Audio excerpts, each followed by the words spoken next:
Man maridable kada biktima da hit and run ali na barangay Kawit anoche, irido na ospital. Tamunta na di ila XR motorsiklo estos man maridable kanda Jonah Pelnabi, ialdis yung muher si Jemelin, residente de barangay Talun-Talun. Kanila pwede asibangga el color gray Fortuner que tiene placa numero NMO 924, mga alas 8:45 anoche, aquí na son 3 barangay de Kawit. El driver del Fortuner no pone atensyon con el mga biktima, ya escapa esta dirección para Narecodo. Durante el follow-up del alert team del Police Station 9 Ayala, junto con el mga tanod si opisyales del barangay de Kawit y Recodo, ya pwede sila encontrar con el vehículo alina Dakun Homes na barangay de Recodo na casa del hermana del sospechao. Ya pwede conocer con el driver como si Albert Palca Santos, 31 años, residente de barangay San Roque, pero escapa antes de legal mga pulis.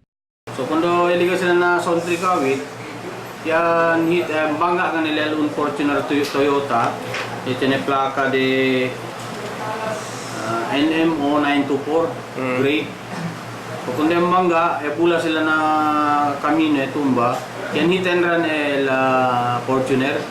So yung follow-up di amon mga alert team junto con Police Inspector Ula, yung kontragani con el Fortuner na Dakon Homes, Recodo. So talyara contra el Fortuner pero el driver y escapa. Ya pwede sila mira con el damage del vehículo. Tiene indikasyon que Elia se bangga con el mga biktima. Polisya encarga con el hermana del sospecho para man-surrender para hindi mas agraba el disu kaso. Emil Tuban, Dateline, Zamboanga.